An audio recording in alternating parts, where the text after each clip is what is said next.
Hey y'all, it's Parker from Shiny Pigeon Games. I just wanted to give y'all a quick how to play video for Starfront Scouting Academy. So Starfront Scouting Academy is a area control roll and write game for 1 to 6 players. It takes about 30 to 45 minutes to play and is suitable for ages 8 and up.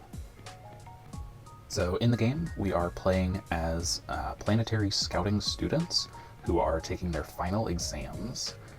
These exams are going to be testing our exploration skills. We're going to be doing that by exploring the planet's surface, which is represented by that map in the top left. So let's go ahead and get set up. As you can see, I've got a couple of sheet printouts in front of me. The top two, we've got the planet map sheet on the left and the equipment selection sheet on the right. You'll need one of each of those to play the game. The game also comes with 4 different maps that you can choose from, so just select whichever one you'd like. They all function the same. You'll also need one of these scouting exam sheets per player, and you'll just give those to each of the players. There are cool little students here that you can choose from. They are all the same for gameplay, it's just whichever character you feel drawn towards. So yeah, once you've printed out a single copy of the map, the equipment selection, and then 1 scouting exam per player, you're good to go with the actual printouts. Players will have to provide a few materials, so you'll need 4 dice of a matching color and 1 dice of a different color. You will also need a unique colored pen or writing utensil for each player. So when you're making marks on the map sheet, everybody can tell their marks apart. Alrighty, and that's everything you need component-wise. So let's go ahead and get set up. Once you've passed out the exam sheets, you're going to go ahead and just roll the dice. The 4 dice of a single color are just going to be placed on the outer sections of the board on the equipment selection sheet. And now when you start the game, these are just going to be randomly placed, so don't pay too much mind to what they roll when you first roll them. But yeah, so all of those 4 dice are referred to as the outer dice. Then you're going to take the oddball dice and place it right there in the center, and that is considered the scout dice. So the scout dice is a wild dice that you can use throughout the game as well. So once you've got all of the dice set up on the equipment selection sheet, and every player has their pin and exam sheet, you are ready to start playing. The main goal in Starfront Scouting Academy is to utilize the most optimal places on the map to score points to have the highest total at the end of the game. You're going to be strategically choosing how to score based on the numbers that you're selecting, the terrains you're selecting, and patterns you're completing. We'll talk about all of the different scoring opportunities at the end of the game, but that is the goal of the game. So on your turn, you have 4 steps that you'll run through. So the first step is optional, which is use an unlocked terrain action. So we'll talk about that in just a second here, but we'll go ahead and skip that for now. So go ahead and move to the second step, which is select a terrain and generate a number. So to do this, you are going to look at the equipment selection sheet over here, along with all of the dice that are available. You're going to choose one of the 4 terrain types, and then generate a number based off of the dice that are within it. Each of the outer dice is considered to be part of 2 terrain at a time. So this 4 up here at the top is part of both the mountain terrain and the dune terrain. Similarly, this one over here on the right is part of the dune terrain and the forest terrain. The bottom is part of the forest terrain and the river terrain. And then the one on the left is part of the river terrain and the mountain terrain. And then right here in the middle, you've got your scout dice. The scout dice is part of all 4 of the terrains simultaneously.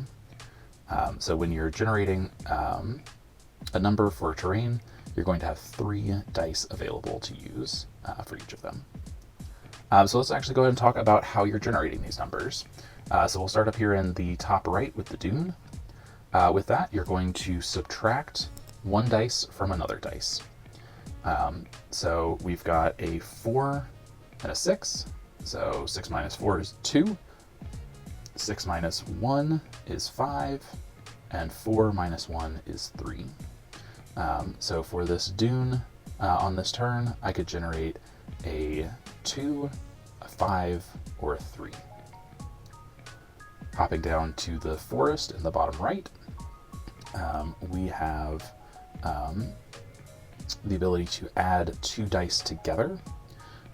So I've got a 2 plus 6 for an 8, a 6 plus 1 for a 7, and a 1 plus 2 for 3. So on a turn, I could do a 3, 7, or 8 forest. Hopping over here to the river. The river is unique because it can either take a single dice of any number, or it could take 2 dice of the same number. So right now, I could do a 1, a 2, or a 3. But let's say the scout dice was on a 3. I would be able to take both of these 3s. So this actually does allow you to take 2 spots on the map on your turn. So the river can be fairly powerful to start racking up multiple spots in a single turn. The last terrain type up here is the mountains. So the mountains, you're going to take a single dice and add 5 to it. So in this case, I've got a 3, so an 8, a 9, and a 6. Now for the mountain and the forest, an important thing to note is that anytime you would go into the double digits, you are going to drop the first numeral, so the 1, and just take the second numeral. So let's say this was a 6. So I would have an 11 mountain. You would drop the 1, the first one, and you would take the second one. So this would be a 1 mountain. Similarly over here with the forest, if I was to have 2 6s added together, that would be 12. You would drop the 1 and you would just take 2. So I would take a 2 forest. So that is how you generate the numbers for your terrain. So what you're going to do next on your turn, once you've selected your terrain and generated your number, so let's go ahead and just do an example here. I've got the 6 plus 6, so 12 forest, so that's a 2 forest. The next step is going to be marking your scouting site. So you're going to hop over here to the map sheet, and you are going to mark the space on the board that you want. You can mark any space that has not been marked already. Once it's been marked, it cannot be marked again. But there is no other restriction on where you can go. So I will go ahead and mark my space on the map. So I will take this 2 forest down here. So when you mark a spot on the sheet, you'll be able to distinguish your marks from your opponents based on the color of your marker. If you have anybody at the table who has difficulty differentiating between colors, you can switch up your symbols. So one player could be black circles, one player could be red triangles, another player could be blue squares, etc.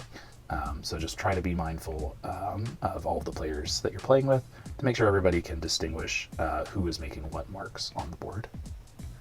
You'll also notice on the board there are numbers ranging from 1 to 0. Each row and column is going to have all of the numbers. So each row and column will have a 1 through 0. Okay, so once you've marked your spot on the map sheet, you are going to re-roll the dice that you used. and then you'll place them back into the empty spots. If you used multiple outer dice, they are going to go in ascending clockwise order. So this 4 would go here, and this 5 would go here, instead of the other way around. So you're always going to be putting the numbers back in ascending clockwise order. Similarly, if you use the scout dice, you are going to just re-roll and then replace that back into the center of the board. All right, so that is step 4. You are resetting the equipment. And then the last part of step 4 is recording your progress. So we're done with the map and the equipment selection. We're going to hop over to our scouting exam sheet, and we are going to notate what we did. So what I did was a 2 forest. So up in the top quadrant where it says numbers, you're going to put a tally mark in the number that you marked. Then in the terrain section, you're going to put a X or O in the leftmost spot of that terrain. So I did a forest, so I will do this X. Then you're going to check and see if you've completed any patterns that are listed here. If you're the first person to complete a pattern, you'll mark the gold one, and then if you are not the first, you would mark the silver. Multiple players can do the silver trophies. You would just not get the gold, essentially. And one thing to note about the patterns, they can be rotated as well. So this diagonal can go from bottom left to top right, or top left to bottom right. And this V can be reversed or rotated as well. So easy peasy, that's all you do to record your progress. Let's move a little bit forward in time and talk about the terrain actions. So let's say I have been collecting, a few spots here. I've got a handful of forests, I've got a mountain, and I've got 2 rivers. Okay, so the reason that the terrain types have X's and O's is because anytime you circle the O, you are going to unlock that terrain's special power. So to use the special powers, that is actually the step 1 of your turn that we skipped earlier. So it is optional to use an unlocked terrain action. You can only use 1 on your turn, even if you have multiple of them. You can only activate 1 of them. But so let's say I wanted to use the river action that I've circled previously. I would simply fill in the circle to show that I've used it, and I would do its effect. So in this case, the river allows me to swap any 2 outer dice. So let's hop back over here to the equipment selection sheet. Let's say I wanted to swap this 6 with this 5. Once you've completed the terrain action, you'll take your turn as normal.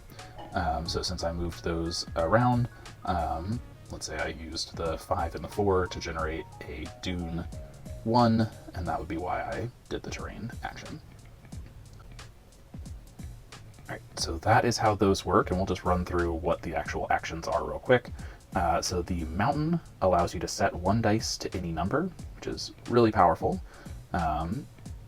The dune allows you to reroll 1 to 4 of the outer dice once. So with that one, you would take the dice individually and roll them and place them back on the spot you used, that you pulled them from. You don't have to reroll all of them, and you can do them individually, so you could reroll that one, see what it is, and then decide if you wanted to reroll any of the other ones. So you've got the mountain, the dune, we went over the river already, which lets you swap any 2 outer dice, and then the forest action allows you to mark the same number and terrain again. That one is probably the most tricky out of them, but essentially it just lets you take the same turn immediately.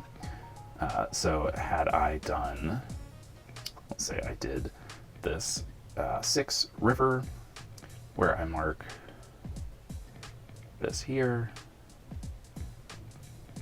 it would allow me to immediately take another 6 river. So that I would mark up here. And what that does is when you notate it on your numbers and terrains, you do get 2 tally marks and 2 marks in the terrain section. So it's a good way to kind of speed up your progress as well. So yeah, so that is how the terrain actions work. Awesome. So that is what you'll do on your turn. You will use an unlocked terrain action, which is an optional step. You'll select a terrain and generate a number. You'll mark your scouting site on the map sheet, and then you'll reset the equipment and record your progress. So once you've gone through all 4 steps, play will proceed to the next player, and they will take their turn. The game goes until a single row, column, or corner to corner has been completely filled. So that is what's going to trigger the end game. So up here on the board, if an entire column, an entire row, or an entire corner to corner has been filled, that is what is going to trigger the end game. If you're playing with 2 or 3 players, it's a single one. If you're playing with 4 to 6 players, it is 2. So keep that in mind with the player count, because the board does get filled up a lot quicker with a higher player count. Once the end game is triggered, you're going to finish out the round, so you'll play until it gets back to the starting player, and then you will move to end of game scoring. So we'll hop over there and take a look at our exam sheets. Alrighty. So with end of game scoring, you're going to go through each of the modules and tally things up. So in the numbers section, you are going to be fighting for majority in each of these smaller sections. So whoever has the most tallies in 1 through 3 gets 5 points. Player who has the most tallies in 4 through 6 gets 6 points. And then the player who has the most tallies in 7 through 0 gets 7 points. So in this instance, I would have 2 tallies in 1 through 3, 2 tallies in 4 through 6, and 6 tallies in 7 through 0. Then each player will compare and see how they stack up. So these are first and second place specifically. If you're playing a 2-player game, there is no point scoring for second place. It would just be the first place. But in a higher player count, you do get first and second. And then obviously the solo mode scoring, ignore that unless you are playing the solo mode. So depending on what you scored here, let's say this is what I ended up with. Okay, that'd be a total of 10 points. All right, so the next module, terrains, you are going to score points based on the amount of marks you've made in each of the terrains. So let's say this is what my final board state looked like. Okay, so in here you're going to get 3 points if you have 4 marks in a terrain, or 5 points if you have all 5 marks. So my mountains would score 0 points, my river would score 3 points, my dune would score 5 points, and my forest would score 0 points. So I'd have a total of 8 in the terrain scoring. Alrighty, and then you hop down to the patterns. Let's say I completed this one first. I was not first for that one, and not first for this one. And then I did not complete any of the other patterns. So with patterns, easy peasy, you just add up the total trophy amounts. So I've got 4, 8, 13. Okay, and then you will check your end of mission scoring. So these are just extras that you get at the end of the game. You get 1 point per mark in your biggest connected group. So your connected group has to be orthogonally connected. So we just use these as an example. So these 4 are connected, but these 2 here, this 4 river and 6 river, are not connected. They have to share a side. They cannot be diagonally connected. So if this was the board state, which is obviously not a real board state, my biggest orthogonally connected group would be 4. So I get my total here, 1 point per mark in my biggest group. If I had the biggest connected group, or were tied for the biggest, I would get an additional 3 points. Let's say I did not get that. You get 1 point per mark in the line that finishes the game. So like I said, once a row, column, or corner to corner has been completed, that is going to trigger the end game. So you get 1 point for each of your marks that is in that. So let's say I had 6 of them. You do get 1 point per unused terrain action. So let's say I had used a couple of these throughout the game. So you'll just count up however many of the circles that you circled but did not fill. So in this case, I have 3. One last note here, you get 1 point per unused scout dice box, which I may not have mentioned earlier, but every time you use the scout dice, you do mark off one of these boxes. You can continue using the scout dice even if all 5 of them are marked out. There's just no additional bonus at the end of the game for you. So let's say this is where I was at. I used scout 3 times during the game, which leaves me 2 unused dice boxes. All right, so that is how scoring works. Then you'll just go through and add up everything. I've got 10 plus 8, so 18, plus 13 is 31, 35, 41, 44, 46. So you'll take your final score there, then whoever has the highest score is the winner. And that is how you play Starfront Scouting Academy. If you have any questions, comment on the video or reach out to us on social media at Shiny Pigeon Games. We hope you enjoy your scouting adventure, and best of luck, cadets.